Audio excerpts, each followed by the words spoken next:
Well, thank you. One of my first editors told me something that I've always remembered. He said that there's a maxim in the world of publishing that you've got 10 seconds to sell a book. You'd better be able to explain whatever is new and exciting about your book faster than someone can pick up a remote. Well, I've remembered that because it's really scary to anyone who tries to write a serious book. I've written what I'd like to think is a nuanced account of the life of Carl Sagan. And the thing that everyone seems to focus on, and you may be ahead of me, is that Carl Sagan smoked marijuana.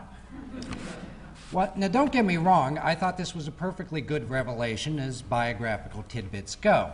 But it certainly has gotten a lot of publicity, and it seems to interest people. In general, it seems that there's a feeling that marijuana just doesn't sit with the image that people have of Carl Sagan. Sagan was almost our culture's living Mr. Spock, the embodiment of science and rationality. That there was this other side to Sagan seems to have upset a lot of people. Well, I'm often asked to account for this seeming paradox, if such it is. Well, today I'd like to do so in a little more detail than the usual soundbite. And since this is the Skeptic Society, I'd like to look at how Sagan and marijuana may or may not tie into skepticism.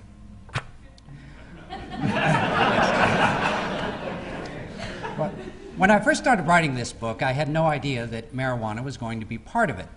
I knew only that Sagan was a very private man. No full-length biography had been published in his lifetime. Now that's kind of amazing when you consider just how famous he was, and that we live in a society where Ricky Martin rates half a dozen biographies. Well, now Sagan rates 2, so I guess we're making progress there. One of the very first people I interviewed for the book was Dr. Lester Grinspoon. Now, Grinspoon is a Harvard Medical School psychiatrist who was Carl's best friend for most of his life. In fact, Carl credited Lester with saving his life once during a hospital stay. So in a very real sense, if it wasn't for Grinspoon, we probably wouldn't even be here today talking about Carl Sagan. I might also add that Grinspoon was involved in many of Sagan's skeptical interests. It was actually Grinspoon who got permission for Sagan to listen to the hypnosis tapes of Barney and Betty Hill, the first celebrated case of alien abduction. And 30 years later, it was Grinspoon and Sagan who tried to convince their Harvard colleague John Mack that alien abductions were fantasy and not reality. As you may have noticed, they failed to convince Mack of that. But these are sidelights on Grinspoon's career. He's by far best known as a leading advocate for the decriminalization of marijuana. Now you're probably thinking, aha, it was this Grinspoon who turned Sagan onto marijuana. Well, actually, I found out it was almost the opposite. I first met Dr. Grinspoon in his Cambridge office. I'm not quite sure what I expected him to be like. I guess the only mental image I had was Timothy Leary, another Harvard man. Well, Grinspoon is really nothing like that. He's now in his 60s, and he certainly dresses as conservatively as you'd expect a Harvard doctor to dress. But he also has this very accessible, regular guy look and manner to him that maybe isn't so typically Harvard. Well, anyway, he told me that he first met Carl at a cocktail party in the mid-1960s. Now, the conversation had turned to the war in Vietnam. And despite what you probably think about Harvard in the 60s, practically everyone there was all for the war. The two who weren't were Carl and Lester, so they ended up introducing themselves. Well, at that time, Carl Sagan was a brash young astronomer on his way up in the world. He was already advising NASA on its missions to Mars and Venus. But his personal and professional focus was the so-called science of exobiology. This is defined as the study of life beyond the Earth. Now, the problem with exobiology then and now is that they didn't really have anything to study. But Sagan was pretty convinced that there was a good chance of life on Mars, and he was dead set on being part of the scientific team that would discover the first Martians, assuming that the Martians cooperated by being there.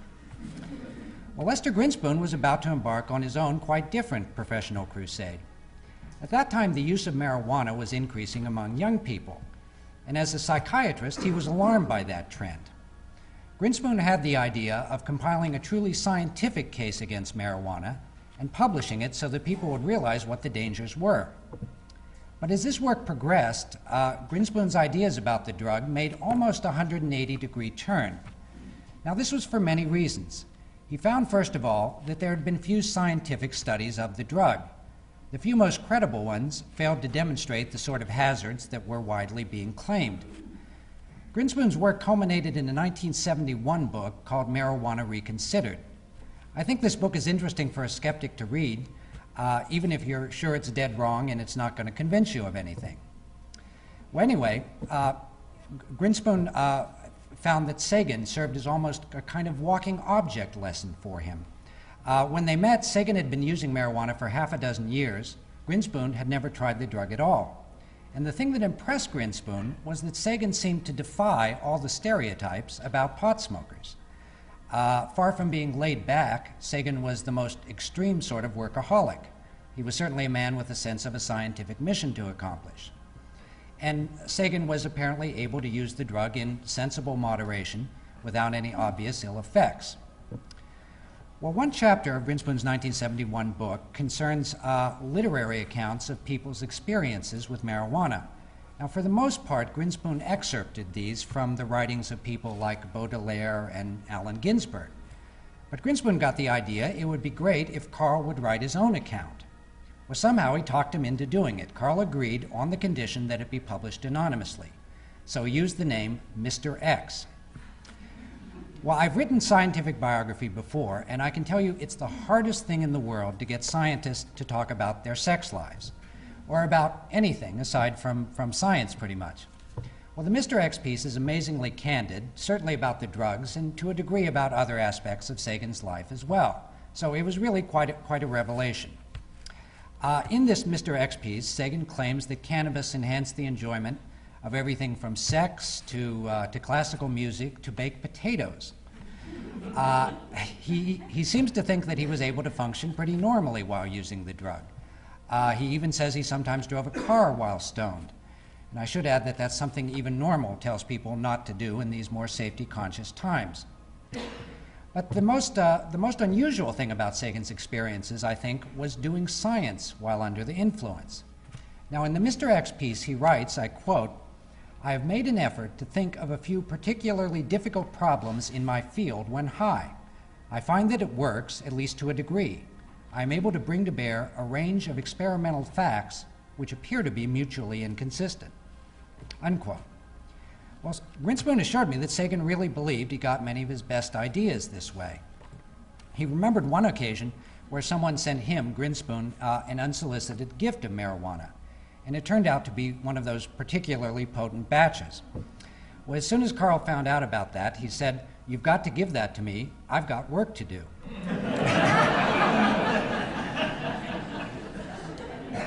Now, the inspirations that Carl got or thought he got from the drug were not always limited to astronomy. On one occasion, Carl was in the shower while high and had a profound insight into the origins of racism. Well, Carl believed that this was such a great idea that it was vital that he remember it and disseminate it. But he knew from experience that if he didn't write it down immediately, he would forget it and it would be gone. So he grabbed a bar of soap and began writing frantically on the walls of the shower. Well, somehow he got out of the shower and continued writing on paper. At the end of about an hour, he found that he had written 11 short essays addressing many of the world's great social, political, and philosophical problems. He reread those essays the next day. He found that most of the ideas held up pretty well, and he reports that he ended up using many of those ideas in his lectures and books. Well, I should add that Sagan was not an uncritical dabbler in drugs. At about this time, LSD was certainly as trendy as marijuana, and it was also being touted as a source of so-called mind-expanding insights. But Sagan refused to try LSD. His reasoning, which he goes into in his Mr. X piece, was partly that the drug is dangerous because the dosage is just so minute that there's really no way of controlling it in a casual situation. In fact, he even applies what you might call typical Sagan logic to this. In the Mr. X piece, Sagan proposes a mathematical ratio to measure the risk potential of a recreational drug. Now, this he defines as the length of time it takes for a dose of the drug to take effect, divided by the length of time it would take to consume a dangerous dose. Well, if you do the math, you find it's a huge high number for LSD. For marijuana, it's quite low. And Sagan writes that he hopes to see this ratio printed on the packs of soon-to-be legalized cannabis cigarettes. Well, of course, a lot has changed since Sagan wrote those words. More than ever, probably, marijuana is very much a hot button in our culture. Sagan made Grinspoon promise never to reveal Mr. X's identity. He surely wasn't ashamed of his drug use, but he was aware that disclosure could have professional repercussions.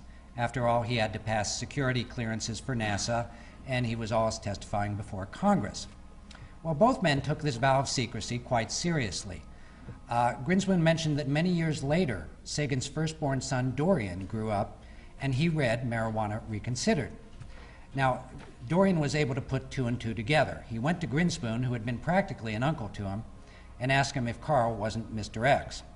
But Grinspoon denied it. He felt he had to in view of his promise to Sagan. There was another occasion where Grinspoon wrote an article for the New York Times. He commented that marijuana was being used by people in all walks of life, kindergarten teachers, clergymen, etc., and he happened to throw in astronomers.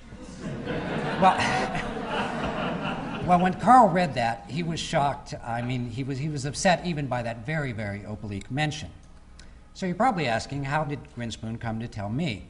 Well, as it turned out, it was one of the things he mentioned in our very first conversation together. He explained that he hadn't told anyone about Mr. X, but believed that a posthumously published biography was the proper place for it. But he was extremely concerned about how this information would be presented. He asked me if I used marijuana and what my views on it were. Well, I went to high school at the very peak of the early 70s drug culture. Not that I was using drugs, I was in one of the nerdy cliques. We really didn't know much about drugs until, that is, we went to health class. Our health teacher was this 300-pound ex-Marine who showed us these great anti-drug films. The one I remember best was narrated by Sonny and Cher.